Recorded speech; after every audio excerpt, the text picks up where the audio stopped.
Welcome to Halo Loving Country. Here we are. I'm Richard Gayton. I'm here with Mitch McDonald. I'm a writer, filmmaker, psychologist kind of person. And Mitch, why don't you introduce yourself real quick? Mitch McDonald, actor, writer, as of this taping, producer. We do our best. Yay. Excellent. Well, we're glad you made it today with us, everybody. And our topic today is about, I don't know how to describe it exactly, sort of like how do political figures and maybe how do humans change their mind suddenly on things, and how do humans, especially LGBTQ people who are under pressure not to come out, how do they decide to stay in the closet? And that's kind of a way of changing your mind. You're deciding, I'm not going to reveal myself, which is really was a really good idea, has been a good idea sometimes for people, and many times. And sometimes it was the only way you had to change your mind and pretend and change your persona and create this whole part of you that was not like you really are. But in a way, you become like that. I guess this topic really came up because Lindsey Graham died today, and I was sorry to hear that. And I don't want to speak ill of the dead. There were lots of rumors that he was an LGBTQ person who was not comfortable being out. He had apparently used escort services, or at least that's the rumor. The rumor, people saying that that's happened in Washington. He used male escort services, but if you look at his thinking and presentation, he at one point kind of was running against Donald Trump and described him in very negative terms, and then came to be one of his greatest supporters. You know, you saw that change of mind of some kind, and you kind of wonder if that's a change of core conviction, or it's a change of the wish to and wishing to be in power, and then presenting a persona that you really don't believe yourself. You know, it's kind of and it's sort of a phenomena during the MAGA era. You watch this, but it's been a phenomena in many eras. I mean, if you look at now, the phenomenon of Donald Trump was he was seen very negatively by J.D. Vance. He was described, what was he described as? I can't remember the term. I don't want to repeat. At one point, he did say that Trump was unfit for the president. He described him as he had written an essay for the Atlantic, I believe, and that was around 2016, right before when Trump was on his way in, where he described Trump as heroin. I'll have to dig up the quotes that are associated to that, but he basically described him as a short-term solution to a long-term problem, an easy way to make yourself feel good, but not actually fix anything. He said he was unfit for the presidency. I'm sure there's a lot more. I was going to see if I can see that.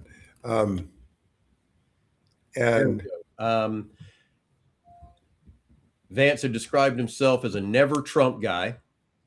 He called Trump America's Hitler, unfit for the presidency, and said that Trump was leading the white working class to a very dark place. That also hails from the Atlantic, is where I'm drawing that. Yeah. But yes, and he had done an essay for the Atlantic in 2016 where he described Trump as heroin. And so we could, we can attribute this to just plain old hypocrisy and the seeking of power. I think it's a way to dismiss the ability of the human mind to hold two contradictory things together at the same time. It's really possible. Um, we call it we call that a dissociative personality, where you actually have a whole different persona that you live in, and then another persona that you can switch to when it's convenient in a stressful situation. Um, but if we look just in politics, we've seen it all through history. Uh, Going back not too far, we have Roy Cohn. Have you heard that name? Yeah. Yeah. Roy Cohn. Roy Cohn was a 1950s lawyer, attorney, well educated. He was Jewish. And we found out after his death that it was confirmed that he was gay.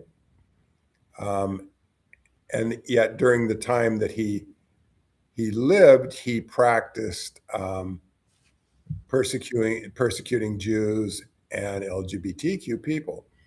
He was the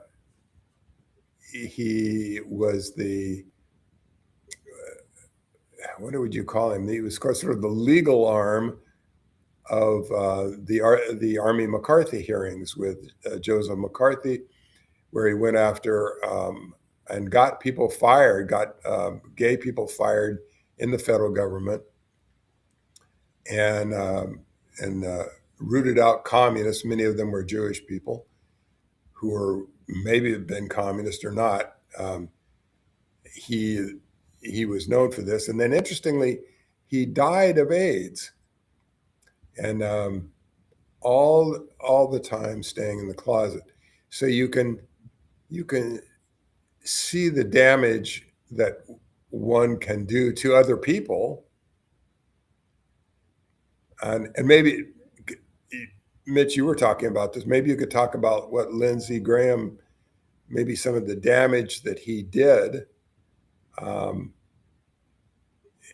He showed attempts to reach across the aisle and be more centrist, but in the end, he did a lot of damaging things to gay people. Can you talk about that a bit? And Well, the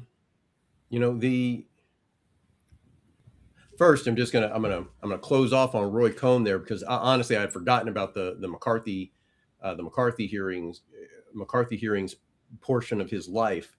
But then you have to go back to, once he goes back to civilian life after that, once the whole McCarthy thing has blown by and now he's off harassing gay people, you have to add in there that he was the Trump family lawyer for decades. So there's a lot of basic information and methodology that we see from Trump that you also saw from Roy Cohn in his time. So you can see there's a kind of a quartet, but Trump is always, and Roy Cohn sort of is at the bottom of this too, but you have Trump, you have Cohen, you have J.D. Vance, you have Lindsey Graham, all have this kind of ability to switch and change and be whatever they need to be to gain political power, usually. Yeah. I think, oh, hold on. I'm losing track of a name here. Barney Frank. There you go. Barney Frank, Massachusetts, was our first openly gay legislator. He was in the House. He was a representative. And there's a quote from him that you have a right to privacy, but not a right to hypocrisy. And you're going to stand for what you're going to stand for. You're going to speak to the things that you believe are true. And I understand the context of why people feel like somehow LGBT people are somehow damaging their vision of America. I can see why they feel like people who are not like them don't fit in and shouldn't be allowed to fit in. I see where their head is at. But when you have those same people benefiting from the presence of those people, living within those people's worlds and taking something away from it, uh, it becomes a problem. Um, so you specifically mentioned Lindsay there, and so yeah, you're right. There was a point in his career early on. I believe he served 4 terms. I believe that's what I read earlier today, that he had 4 terms in the Senate. And when he started out, yes, he was a little more centrist. He's from South Carolina. He was only going to be so centrist, but he was somewhat centrist. When Trump first came into our political picture in 2016, I mean, he was in it before that, particularly with his attacks on President Obama. But Lindsey Graham also said that Trump was unfit for the presidency. He called him a kook, and he said he was a criminal. Hmm. And I personally, I have always assumed that Trump had blackmail material on Lindsey. There was never a time when, because Lindsey, after Trump became president, Lindsey's life didn't seriously change. It wasn't like he got extra committee positions. It wasn't like he suddenly became rich. It wasn't that his opportunities expanded. But over time, he became a louder and louder and louder supporter of Trump, and that fractured on January 6th. Which, I mean, that's right before the beginning of Trump's presidency, and Trump and Yes. Lindsey, to that point, had been leaning more and more towards him, and then you get right there, and he stepped away. He basically just said that the things that he saw that day said that he could no longer support President Trump, and he said, I'm out, and he stepped away. But then almost immediately afterward, uh, he came out saying something to the effect of the Republican Party could not move forward without Trump, which is just violently confusing, but okay. Well, it has a good reason. It sounds like a good reason, doesn't it? It has this sort of. Well, and I suppose it would sound better if he had, because I've never seen him say, in the same way that I was saying earlier that Vance was saying Trump is an easy solution to a problem, but he's not an actual solution to the problem. He's a short-term fix. I don't remember Lindsey ever saying anything about how Trump was helping the country outside of being a cheerleader, outside of constantly screaming about what a he-man Trump was, about how he was the greatest thing that ever happened to this country, about how he was moving this country forward. But there were never details with that. It was just, he's the greatest, and then move on to the next thing. He was, in his time, enabling a process that you had every reason to believe from his earlier positions he should have been against. In terms of direct harm to the country, you'd really have to look at his voting record about his resistance to LGBTQ rights, his defense of DOMA. I'm going to have to bring this back up and hunt down. Like over the course of Trump's time in office, we've seen like 4 big bills that were designed to push the LGBTQ community out of sight. I honestly, I feel like he's moving towards criminalizing them, but that he's moving towards criminalizing a lot of basic human functions. And Lindsey was right there supporting those things while busily hiding his own involvement in the community. And I have to say, okay, you pointed out it's never been 100% presented, proven, shown that Lindsey Graham was gay. There was a report several years ago by a porn star named Sean Harding, who said that the reason we never hear anything about Lindsay's sex life, because as you said, he tends to profit. He tended to, or rather, as you pointed out, as he tends to spend his time with prostitutes, and he has those prostitutes sign NDAs. So if they say anything about anything they do with him, he was in a position to actually destroy their lives. Um, Hmm. so Mhm. yeah, and now that he's gone, I think that's all going to start shifting. I think tomorrow morning we're going to wake up to an absolute wave of "I had sex with Lindsey Graham" stories That should be from interesting. male escorts. That'll be interesting. Oh yeah. Well, and but that's the deal. That's kind of American culture. That's the deal that it, well, at least when I was young, that I had to make an agreement with my culture in order to live in it. And that agreement was, it was an informal agreement, which was I would not talk about or show or acknowledge any um, any same-sex contact. And it was a very much don't ask, don't tell sort of situation in every aspect of my life, from parents um, to school to church to all that. Everything was just kept quiet, and as long as it was quiet, there wasn't any problem. There was no problem. And so it's kind of it was sort of a unspoken agreement. And I don't know how my parents didn't know, because I was doing so many things when I was young that would have tipped somebody off. But that was the agreement.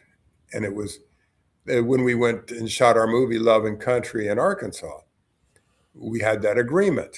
You could see the culture wanted us to sign in on that agreement. The film commission was perfectly happy for us to come to Arkansas. They knew that this was about two gay men that fell in love during the Vietnam War. Um, but I noticed, and we submitted all the paperwork and everything to get a permit. The film commission helped us film. They helped us find some locations, some other things. They paved the way, but they never gave us a permit. I never saw the permit. So it was a very interesting thing. And then many people in Arkansas helped us. And many people at least pretended not to know what the film was about. And even when they saw what it was about, didn't say anything, because it was all, I don't know, there was sort of this agreement to keep things quiet. And so it's really possible to do. And we weren't being blackmailed in any way. We were just being uh, this was the social contract that you have. That's how you protect yourself, and it is protective. Um, I just don't know what it would be like being completely out in Mississippi or Alabama or Arkansas. I don't know how it would be. I don't know how safe that would be. Certainly wasn't safe for me and my family. Wasn't safe anything safe about it. It was like would have been like walking off a cliff and seeing what happens. If I'd come out. Um, and you have these real incentives in politics to make that agreement. I mean, Lindsay's from South Carolina. They're not going to accept having. He wouldn't be able to be in politics. He wouldn't be able to be a senator, a gay senator in South Carolina. He just that wouldn't fly, would it? I mean, you know better than me, but would it fly? I don't think so. Um, Roy Cohn could not have. Well, he got to prosecute one of the highest level cases in American history when he prosecuted the Rosenbergs, got them executed for spying. These were Jewish people. And there was a lot of discussion of whether they actually were were spies or not, but they were executed for it. And he made his name doing that. And he made his name being a very aggressive, an attorney, very aggressive, like some of the attorneys from the Trump administration in prosecuting um, this group of people, the communists, the gay conspiracy, the people that are marginalized. That's what he became. He made it. He was a great deal of power in that for him until his benefactor, Joe McCarthy, was called out on it, and very strongly called out on it, and finally it was shown that so much of what he did was just damaging other people's lives.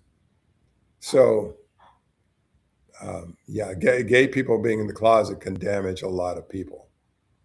It's kind of an astounding thing when I think about it, and I'm wondering, well, what kind of damage did I do by staying in the closet? You know, and yet it's kind of, but it saves. There's all kinds of benefits for staying in the closet.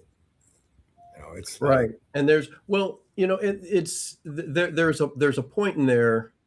Yeah, I mean, I understand what you're saying, but there's a point there where the decisions that you're making are designed to avoid trouble for yourself, but they're not actively creating hazard for anyone else. When you're looking at uh, uh, okay, the like the way you're saying it, you're sort of comparable to like Ed Koch, New York mayor when I was a kid. He was gay. I didn't know that mhm. until I was an adult. I didn't But either. Yeah. he was quietly he was quietly gay, but he was absolutely in support of the LGBT community in New York. 100% stood up for them. Be who you are, be out. Everybody should be proud of what makes them who they Hmm. are, period. Hmm. Hmm. I didn't know that. But Yeah. he was gay. He didn't admit it in his public life, but he was, and it was eventually revealed that that was the case.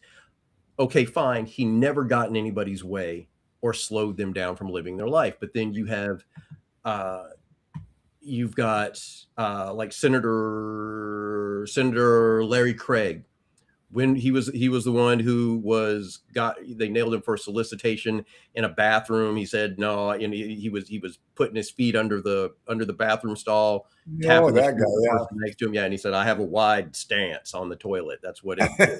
Oh, I remember that. I've forgotten that. That was great. Okay, yeah, that guy, a Republican, maybe he's out of Minnesota. I'm not sure, but 100% a voter against women's rights, LGBT rights. He was not there for a community that this issue. I mean, I know he ended up pleading guilty to the charges, but then tried to reverse his plea, and then effectively he just went out of politics after that. Um, uh, who else am I thinking of?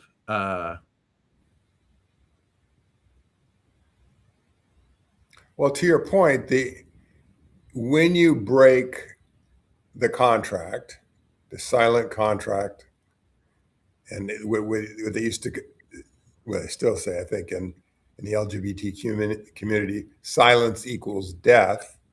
Hmm. You know, when you make that deadly contract, we know the harm psychologically it does to people. I know that the harm it did to me.